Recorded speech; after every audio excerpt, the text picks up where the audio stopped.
Boa noite a todos e paz do Senhor. Amém. Vocês estão bem? Estão bem? Que bom, que bom.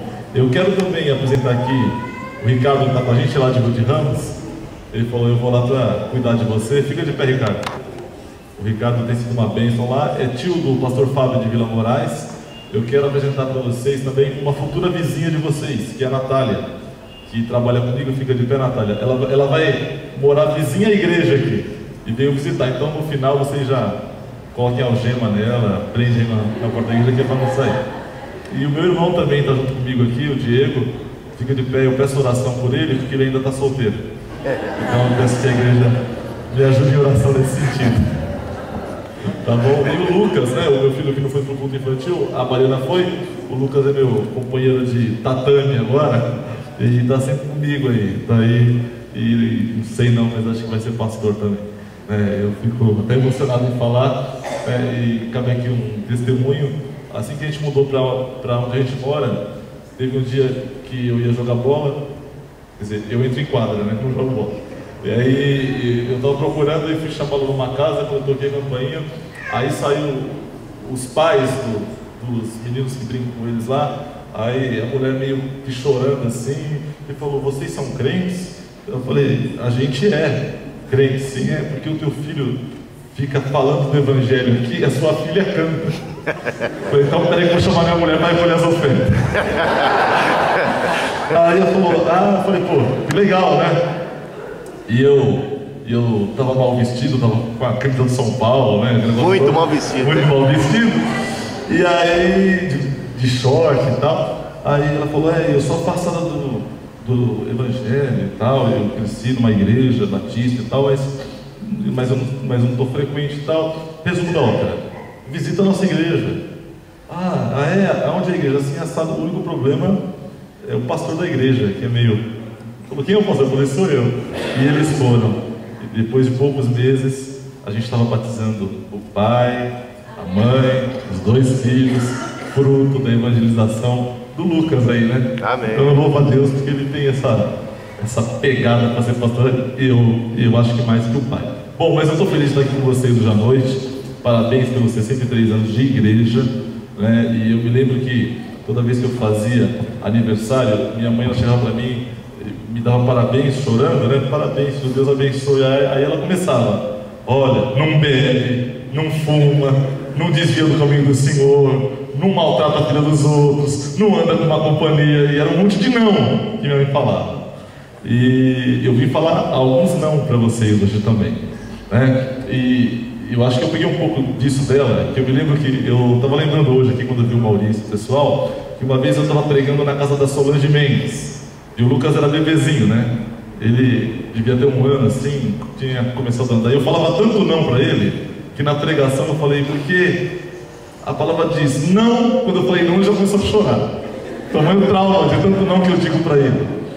Eu acho que eu herdei isso um pouco da minha mãe, né? Minha mãe tinha uma postura meio que militar. Ela viu o Capitão Nascimento e achava ele meio frouxo, sabe? Eu acho que ele foi discipulado por ela, porque em casa, quando a gente aprontava, ela falava, pega o saco, né? Dava na cara, pede pra sair. Então, a gente ouviu muito não na vida. E eu quero dizer para vocês hoje, dar 5 conselhos. Aniversário da igreja. Eu vim dizer 5 nãos para vocês. Eu tenho certeza que podem abençoar a vida de vocês. Então abra aí a sua Bíblia em Hebreus capítulo 10, versículo 19. Enquanto você abre a Bíblia, eu também quero dizer que essa igreja é especial para mim, porque foi aqui que eu fui recebido como candidato ao ministério, foi aqui que eu fui designado, numa reunião aqui que eu fui designado para o meu ministério como candidato lá em Aeroporto com o Bispo Hildo. Foram 2 anos que valeram por 10. E foi aqui também que no dia 13 de maio de 2000, né, eu estava justamente aqui, tremendo feito vara verde, quando entrou a Tássia vestida de noiva. E ela deve ter tomado alguma coisa que fez com que ela dissesse sim para mim nesse altar. Casei aqui nessa igreja, uma igreja muito especial para mim. Hebreus capítulo 10, versículo 19. Então, eu vim aqui para deixar rapidamente para a igreja 5 conselhos, 5 nãos, tais quais os nãos que eu ouvia da minha mãe toda vez que eu fazia aniversário. Toda vez que eu fazia aniversário, ela dizia não. Então, se você achou Hebreus capítulo 10, versículo 19, diga amém. E a gente pode fazer a leitura mesmo sentado, mas com reverência à palavra de Deus. Versículo 19 diz assim: portanto, irmãos, temos plena confiança para entrar no Santo dos Santos, pelo sangue de Jesus, por um novo e vivo caminho que Ele nos abriu por meio do véu, isto é, o seu corpo. Temos, pois, grande sacerdote sobre a casa de Deus. Sendo assim, aproximemo-nos de Deus com coração sincero e com plena convicção de fé, e tendo os corações aspergidos para nos purificar de uma consciência culpada, e tendo os nossos corpos lavados com água pura. Então, o primeiro não que eu quero dizer para vocês, como conselho, como mensagem de Deus para a minha vida e para a tua vida nessa noite, é: não viva fora da presença de Deus. Não viva longe da presença de Deus. O Santo dos Santos era um lugar do santuário, no interior do templo ou do tabernáculo, onde ficava a Arca da Aliança. Era um lugar onde estava ali a presença de Deus, e só entrava no Santo dos Santos uma vez por ano, de acordo com Levíticos capítulo 16. Era só o sacerdote uma vez por ano, no dia da expiação, porque ali estava a presença, ali estava a glória de Deus, e quem entrasse ali em pecado, quem entrasse ali meio torto, morria na hora, porque era um lugar que só podia entrar o sacerdote para expiar o pecado do povo. Mas agora a gente lê aqui em Hebreus que nós podemos ter acesso à presença de Deus, entrar no Santo dos Santos, não pelos nossos méritos, mas pelos méritos daquele que derramou o sangue na cruz do Calvário para nos purificar de toda obra morta, para nos purificar da consciência culposa, de modo que se o que nos impede de entrar na presença de Deus é a nossa culpa, é a nossa impureza, através do sangue de Jesus Cristo, nós somos purificados e podemos entrar na presença de Deus. E eu quero dizer para você uma coisa: se a vida cristã te parece difícil, te parece pesada, se você se sente culpado, carrega um peso, se sentindo imundo por causa do seu pecado, saiba que o sangue de Jesus Cristo te purifica de todo o pecado. Por isso é que a palavra diz em 1 João 1,9: se confessarmos os nossos pecados, Ele é fiel e justo para nos perdoar e nos purificar de toda injustiça. E se Jesus Cristo, através do seu sangue, nos purifica de toda injustiça, você pode com certeza viver na presença de Deus. Por isso, o primeiro conselho que eu dou para você, como igreja de Jesus Cristo, para a igreja de Mirandópolis, nessa noite, é: não viva longe da presença de Deus. Amém?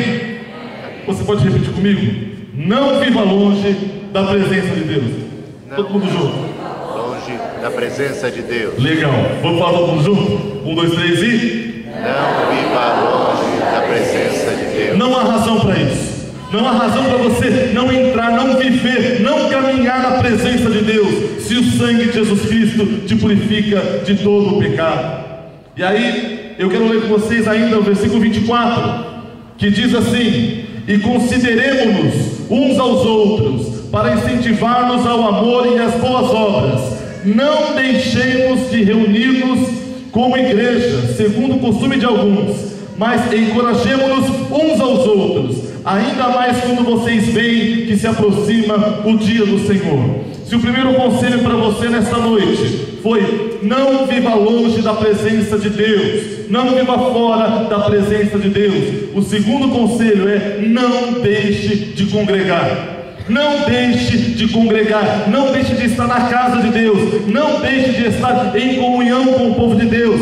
É essa a advertência, é essa a chamada do escritor de Hebreus nesses 2 versículos. Olha, não deixe de vir à igreja, não deixe de estar em comunhão com o corpo, não deixe de congregar, como é costume de alguns. Pelo contrário, quanto mais se aproxima o grande dia, a volta do Senhor, tanto mais a gente tem que encorajar uns aos outros, para que estejamos juntos como o corpo de Cristo. Por quê? Porque o Salmo 133 nos diz que é na comunhão dos irmãos que o Senhor Deus ordena a sua bênção e a vida para sempre. O salmista ainda no Salmo 122 diz assim: alegrei-me quando me disseram: vamos à casa do Senhor. Ainda no Salmo 84, o salmista diz: melhor é um dia nos teus átrios do que 1000 em outro lugar. Prefiro estar à porta da casa do meu Deus a habitar nas tendas com os ímpios, nas tendas dos ímpios. Então, o melhor lugar para se estar é na comunhão dos irmãos, é na casa de Deus. E eu fico impressionado como muitas vezes, no momento de dificuldade, de luta, de aflição, a gente fala assim: não, eu não vou na igreja porque hoje eu estou triste. Mas aí tem que vir, aí tem que vir. É no altar do Senhor que a gente tem que se jogar, é no altar do Senhor que a gente tem que se derramar em lágrima, é no altar do Senhor que a gente tem que se humilhar, porque a própria palavra diz: humilhar-nos perante a onipotente mão do Senhor, porque Ele ao seu tempo vos exaltará. E se você crê nisso, diga amém. Amém. Amados, se o primeiro conselho é: não viva longe da presença de Deus, o segundo é o seguinte: não deixe de congregar. Tem aquela história que chegaram para o camarada dizendo assim: você vai todo domingo para a igreja? Todo domingo. Ouve o sermão todo domingo? Todo domingo. Mas você lembra tudo aquilo que é falado? Aí ele fala: não, eu não lembro de tudo aquilo que é falado. Então para que ir todo domingo? E o camarada disse assim: olha, eu como o jantar que minha esposa faz todo dia, há não sei quantos anos, eu não lembro do cardápio de todos os dias, mas uma coisa eu sei: se eu estou vivo, é porque eu fui nutrido por tudo aquilo que ela fez. Percebe? A gente pode não lembrar a pregação de um ano atrás. Algumas pregações marcam as nossas vidas, mas a gente pode não lembrar da pregação de um ano atrás, de um mês atrás. Mas o fato é que se você está de pé na fé, se você tem sido fortalecido, é pela palavra do Senhor. A fé vem pelo ouvir e ouvir a palavra do Senhor. Por isso, você não pode deixar de congregar. A Bíblia é repleta de mandamentos recíprocos, uns com os outros: perdoai uns aos outros, ajudai uns aos outros, orai uns pelos outros. E é impossível que isso aconteça quando os uns não convivem com os outros. Por isso que a gente tem que estar junto como corpo de Cristo, é na igreja, é na presença do Senhor, porque aqui o Senhor ordena a sua bênção e a vida para sempre. Não há nada melhor do que estar na presença de Deus. Eu até mandei para o pessoal de Rio de Ramos um texto do John Stott, que ele diz o seguinte: que uma das manifestações do andar no Espírito e de viver em Espírito é fazer do dia do Senhor o dia do Senhor, separando para o Senhor o dia do Senhor. No mínimo, o domingo como o dia do Senhor, a gente tem que separar para Ele, no mínimo. Então, eu sou meio radical assim, eu sou meio talibã às vezes, porque eu acho que domingo não é dia de fazer outra coisa. E o nosso livro, o nosso manual de doutrina nos instrui a isso. Não é porque o bispo está aqui que eu estou falando isso, mas eu falo lá em Reginaldo também, que o domingo é o dia do Senhor, que a gente tem que separar para adoração, serviço da obra, adoração comunitária, descanso, adoração em família. Então, não deixe de congregar como é costume de muitos. Então, o meu primeiro conselho foi o seguinte: não viva fora da presença de Deus. O segundo conselho é: não deixe de congregar. É bom estar aqui ou não é bom estar aqui? Amém. E aí às vezes está frio, está cansado, está meio assim, é assado, mas não, eu tenho um compromisso com Deus, e é lá. Deus tem um encontro marcado comigo, eu não posso me atrasar nesse encontro, eu não posso faltar nesse encontro. E quando nós entramos na casa do Senhor, com o coração disposto a buscá-lo e adorar o Senhor e ouvir a sua palavra, a gente é transformado, é renovado. E se a gente está de pé, é porque domingo após domingo a gente tem comido da palavra do Senhor. Amém? Amém. A outra coisa, versículo 26 em diante, diz assim: se continuarmos a pecar deliberadamente, depois de recebermos o conhecimento da verdade, já não resta sacrifício pelos pecados, mas tão somente uma terrível expectativa de juízo e de fogo intenso que consumirá os inimigos de Deus. Quem rejeitava a lei de Moisés morria sem misericórdia pelo depoimento de 2 ou 3 testemunhas. Quão mais severo castigo julgam vocês merece aquele que pisou aos pés do Filho de Deus, que profanou o sangue da aliança pelo qual ele foi santificado e insultou o Espírito da graça? Pois conhecemos aquele que disse: a mim pertence a vingança, eu retribuirei. E outra vez, o Senhor julgará o seu povo. Terrível coisa é cair nas mãos do Deus vivo. Meu primeiro conselho foi: não viva longe da presença de Deus. O meu segundo conselho é: não deixe de congregar. E o meu terceiro conselho tem muito a ver com as ideias loucas de Wesley, assim. É: não viva em pecado. Não viva em pecado. Porque o que o texto nos diz aqui é o seguinte: se depois da gente conhecer a verdade, depois de termos uma experiência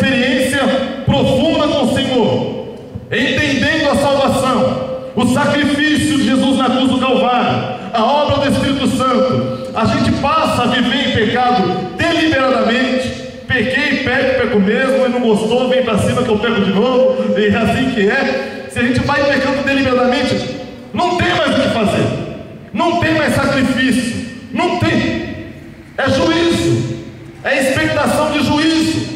Por isso, se nós conhecemos a verdade, se conhecemos a palavra do Senhor, se conhecemos o sacrifício de Jesus Cristo na cruz do Calvário, nós não podemos viver em pecado. E num sermão de Wesley lá sobre o pecado na vida dos crentes, ele diz o seguinte: enquanto estamos neste corpo mortal, o pecado permanece na nossa carne, mas não deve permanecer no nosso coração. O pecado permanece, mas não deve reinar naquele que é nascido de Deus. Esta é a luta constante entre carne e espírito. De certo que Cristo não pode reinar onde o pecado reina, nem Ele irá habitar onde o pecado é deliberadamente permitido, mas Jesus está e habita no coração de todo crente que esteja lutando contra o pecado. Se você crer nisso, diga amém. Amém. A santificação, ela não fica te medindo pelo estágio em que você está, mas na sua dedicação e na sua busca em se santificar a cada dia, no seu esforço em buscar a Deus e deixar com que a obra do Espírito Santo trabalhe no teu coração, de modo que você, amando a Deus sobre todas as coisas, amando o próximo como a si mesmo, você vai se santificando e vai se santificando. Um exemplo que o pessoal lá de Rude Ramos está careca de saber, de ouvir, é o seguinte: o camarada chegou na igreja bebendo, fumando, boca suja, viciado em não sei das quantas, espancando a mulher, roubando o patrão. O cara chegou um traço na igreja, e lá está um crente que simplesmente mente. Ele mente, ninguém percebe, ele mente. E esse camarada, o chamado traste, coisa ruim, o todo, ouviu a mensagem do Evangelho. Na segunda-feira, quando ele vai cometer tudo aquilo de novo, ele está em crise. E aí ele fala menos palavrão, ele bate na mulher com menos força, rouba menos, e fica chateado com aquilo, e chora por aquilo, e evita roubar o patrão.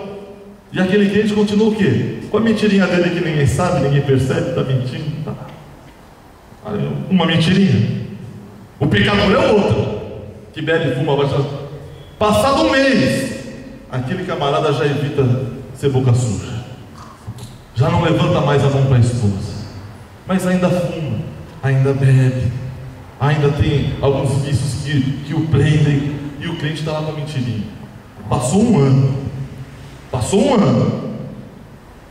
está lá o crente com a mentirinha, e o camarada já não bateu mais na esposa, parou de roubar, parou de mentir, já não é mais boca suja, mas ainda está escravizado por algum vício, porque tem gente que é automático, né? Se converteu, se libertou, mas tem gente que parece que o processo de cura é mais lento, eu não sei qual é esse mistério. E aí eu pergunto para vocês, quem é que está se santificando? É o crente que simplesmente tem uma mentirinha? Ou é aquele camarada que dia após dia está batalhando para sair do seu pecado? É o camarada, é aquele que está se santificando. Isso não serve de desculpa, então eu vou fazer um monte de coisa para ir lá de aos poucos. Não é isso.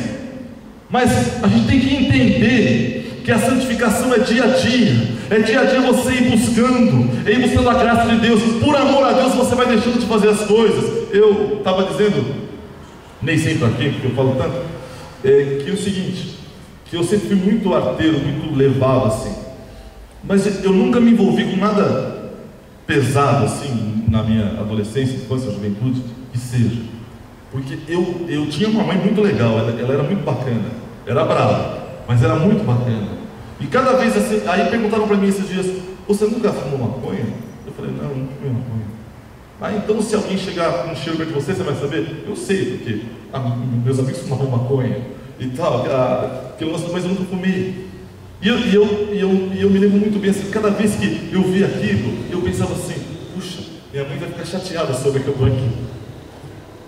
Ia fazer uma coisa assim, puxa, minha mãe é tão bacana, né? Trabalha, se rala tudo, eu vou fazer isso, ela vai ficar chateada comigo. E eu deixava de fazer muita coisa, não era nem pela consciência de santificação e tal, mas é porque minha mãe era tão bacana que eu não podia fazer aquilo com ela. E a gente tem que ser assim com Deus, porque o nosso Deus é muito bacana. O nosso Deus é amoroso. O nosso Deus é misericordioso. E como que a gente pode ser traíra com Deus, né?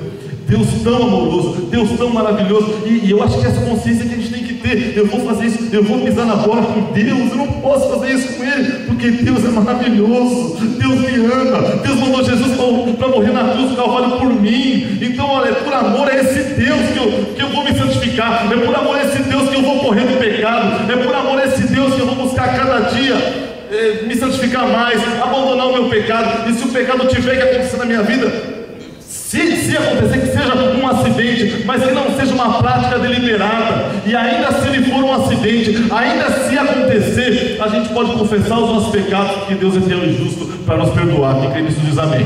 Amém. Então o terceiro conselho é esse: não vive em pecado. Não viva em pecado. Apesar do pecado permanecer na sua carne, ele não pode reinar no seu coração. E o Wesley, nesse sermão sobre o pecado na vida dos crentes, ele diz o seguinte: que aquele mentiroso que se converte, ele continua sendo um mentiroso na sua raiz, mas ele não é mais dominado pela mentira, porque agora ele é dominado pelo Espírito Santo. Então todos nós aqui devemos viver como pecadores em abstinência, tal qual aquele sujeito que é viciado em drogas, e você vai falar com ele não usa droga há 3 anos, e ele vai dizer o que? Ele vai dizer assim: olha, eu sou dependente químico em abstinência há 3 anos, 2 meses, 2 dias. Não é assim que ele fala? Então assim, olha, eu sou um mentiroso em abstinência, não é assim? Eu sou um pecador em abstinência. É essa consciência que a gente tem que ter, porque nós não podemos deixar o pecado dominar as nossas vidas, porque nós estamos debaixo da graça e não debaixo da lei. Portanto, o pecado não mais terá domínio sobre nós, diz a palavra de Deus. Amém. Então o primeiro conselho é o seguinte: não viva longe da presença de Deus. O segundo conselho é: não deixe de congregar. O terceiro conselho é o seguinte: não viva em pecado. E o quarto conselho, versículo 32, diz assim: eu posso beber água de graça? É para você. Está no preço? Está no preço.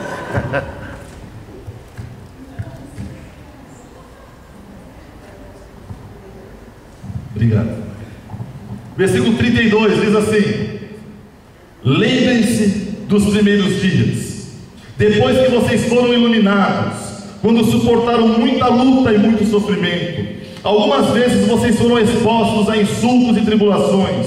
Outras ocasiões fizeram-se solidários com os que foram tratados assim. Vocês se compadeceram dos que estavam na prisão e aceitaram alegremente o confisco dos próprios bens, pois sabiam que possuíam bens superiores aos bens permanentes. O quarto conselho é o seguinte: não se esqueça da sua história. Não se esqueça daquilo que Deus fez na sua vida. Porque o que o escritor aos Hebreus está dizendo aqui para o povo é o seguinte: olha, lembra de quando vocês começaram, que vocês se doaram, passaram por tribulação, passaram por luta, mas ficaram firmes. Então o meu quarto conselho para vocês, que é a palavra de Deus também para a minha vida, é o seguinte: não se esqueça da sua história, porque o Deus que te sustentou no passado, que foi solidário a você no momento da tribulação, que cuidou de você, é o mesmo Deus que hoje está olhando por você. Porque o próprio livro de Hebreus, no capítulo 13, versículo 8, diz: Jesus Cristo é o mesmo ontem, hoje e o será eternamente. Portanto, eu digo para você: o Deus que cuidou de você no passado, o Deus que te resgatou do lamaçal do pecado, o Deus que te sustentou ontem, é o Deus que hoje te pega pela mão e te fortalece e caminha com você até o dia que o Senhor voltar e nós partiremos para a glória dos céus juntamente com Ele. Então, por que ficar desesperado? Não se esqueça da sua história. Olha aquilo que Deus fez por você. No dia lá do coração aquecido, no ginásio, eu olhei no palco e eu vi do lado do Sami um camarada de cabeça branca, e eu reconheci esse camarada. Ele se chama Jaime Juncker Júnior, foi meu colega de seminário.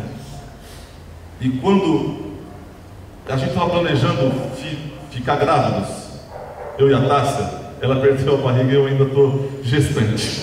Eu passei no mesmo fast food. Isso foi há 10 anos e 20 quilos atrás. Ele disse para mim assim: meu irmãozão, ele tem um... Falei assim: ô meu irmãozão, vou te falar uma coisa. Deus tem uma bênção reservada para o teu filho quando vier. Ele vai cuidar de vocês. E a gente, sem dinheiro para nada, então como é que vai ser se a gente tiver um filho? E uma vez a gente tinha passado num shopping e eu vi uma roupinha linda, azul escuro, falando para SB, mas era bonita a roupa. Azul escura, assim, com uma parte verde, uma parte amarela, meio que mostarda, assim, um verde novo, mas era bonita. E eu olhei aquela roupa linda, eu achei lindo. Falei, puxa, mas tão cara, né? Quando a minha esposa ficou grávida, uma moça que trabalhava comigo disse assim: olha, eu tive gêmeos, eles cresceram muito rápido e a gente perdeu tudo assim. Eu posso mandar umas roupas lá para sua esposa? Ah, pode. Trouxe uma mochilão de roupa. Quando a gente abriu, o macacãozinho que estava em cima, novinho, zerado, era aquele da vitrine. E aí eu fico vendo na minha vida o cuidado de Deus em todas as coisas. E um versículo que marca a minha vida é aquele que diz: eu sou pobre e necessitado, porém o Senhor cuida de mim. Aí eu fiquei vendo o cuidado de Deus na minha vida, todos os dias. Quando a Tassa ficou grávida do Lucas e depois da Mariana, tudo aquilo que Deus foi fazendo nas nossas vidas, a Cris e o Bispo acompanharam bem esse nosso começo, com filhos e tal, as dificuldades. Eu fico vendo tudo aquilo que Deus fez na minha vida. E é impossível eu temer pelo meu futuro, porque eu tenho certeza de que o Deus que cuidou de mim até hoje vai cuidar daqui para frente. E aí tem crise, tem boato disso, boato daquilo, vai acontecer isso, aquilo outro. Ai meu Deus, o que vai ser do futuro? Eu não me preocupo com o futuro, porque o Deus que cuidou de mim, o Deus que cuidou até do corte do meu cabelo no dia do meu casamento, porque eu não tinha nem dinheiro para cortar o cabelo. E tinha um rapaz aqui de Mirandópolis, o André, quem lembra dele, que era cabeleireiro. Aí eu fui lá e mais fui orando. Aí o André veio cortar o cabelo. Você tá aí, estava eu e meu irmão. Ele também foi há 20 quilos atrás, 12 anos e 20 quilos atrás. E aí, quando ele soube que ia casar, ele falou: não, presente de casamento eu vou cortar de graça. O Deus que até o corte do meu cabelo no dia que eu fui casar me deu, é o Deus que vai cuidar do meu amanhã. Por isso que eu tenho vivido, eu digo para você: não se esqueça da sua história, porque o Deus que cuidou de você ontem é o Deus que cuida hoje, que vai cuidar amanhã. Ele não te desampara. Olha para os lírios do campo, que hoje estão ali, amanhã são lançados para o fogo. Nem Salomão em toda a sua glória se vestiu como um lírio desse. E se Deus cuida dos lírios do campo, Ele vai cuidar de você também. Se Deus cuida das aves, Ele vai cuidar de você também. E o quinto e último não que eu vim dizer para vocês hoje aqui, eu vim dizer 5 nãos. Primeiro não viva longe da presença de Deus. Segundo não deixe de congregar. Terceiro não viva em pecado. O quarto não se esqueça da sua história, daquilo que Deus fez na tua vida. E o quinto está lá no versículo 35. Por isso, não abram mão da confiança que vocês têm, ela será ricamente recompensada. Vocês precisam perseverar, de modo que quando tiverem feito a vontade de Deus, recebam o que Ele prometeu. Pois em breve, muito em breve, aquele que vem virá e não demorará. Mas o meu justo viverá pela fé, e se retroceder, não me agradarei dele. Nós, porém, não somos dos que retrocedem e são destruídos, mas dos que creem e são salvos. Amados, o quinto conselho que eu deixo para vocês é o seguinte: não retrocedam, não voltem atrás, não desistam, perseverem. Que eu vou dizer o seguinte: muitas vezes a vida cristã é difícil, mas a gente pode continuar. Às vezes a palavra perseverar só é aplicada naquilo que é difícil, não é verdade? Por exemplo, se você me chamar para ir no fast food, chamar a mim e o Daniel, colocar aqueles lanches lá, falar persevera, eu não vou precisar perseverar, vai ser fácil. Mas me dá um prato de giló e me manda comer um prato de giló. Eu não gosto, eu vou ter que perseverar. Então, se é para perseverar, é porque é algo difícil, é algo que exige empenho, dedicação. Por isso que você tem que perseverar. E somente quem persevera alcança o cumprimento da promessa. Quem desiste, quem pede para sair, quem pede para sair antes, quem volta para trás não alcança o cumprimento da promessa. Aproveitando que o bispo falou sobre Rudy Ramos e tal, muitas vezes eu já falo assim: eu vou pular fora, eu não estou aguentando, eu não vou aguentar, eu vou espanar, eu estou sendo ameaçado até de morte, já me ameaçaram, até de morte eu fui ameaçado, muita coisa assim e tal. Tem umas cenas bem bizarras assim que eu poderia contar para vocês depois, quando eu não estiver gravando. A não ser que me expedite, você viu? Uma vez. Não, eu não vou voltar. Depois eu vou voltar. E ali eu, não, eu vou pular fora, eu não estou aguentando e tal. Sim, sofreu demais. Eu falo assim, Alexandre, se você desistir agora, você não vai ver o fruto do seu trabalho. Agora você fala. E aí, todo esse que a gente se encontra, ele fala assim: tá vendo como valeu a pena perseverar? E esse é o conselho que eu dou para vocês. Há uma recompensa para quem persevera, porque o Senhor vem ao nosso encontro. Veja aí o que ele diz. O versículo 36: pois em breve, muito em breve, aquele que vem virá e não demorará. O Senhor virá ao nosso encontro. Retroceder é botar tudo a perder, e a gente não é daqueles que volta atrás, que desiste, que deixa, que abandona o barco, que pede para sair. A gente é daqueles que persevera pela fé e para a salvação, em nome de Jesus. Amém? Então eu vim aqui para dizer 5 nãos para vocês. Tá? Eu já esqueci todos, mas eu vou ler aqui. Primeiro não. Qual que é o primeiro não? Não viva longe da presença de Deus. O segundo não deixe de congregar. O terceiro, não viva em pecado. O quarto, não se esqueça da sua história. E o quinto, não desista, não retroceda, porque Deus tem bênção para a tua vida. Amém?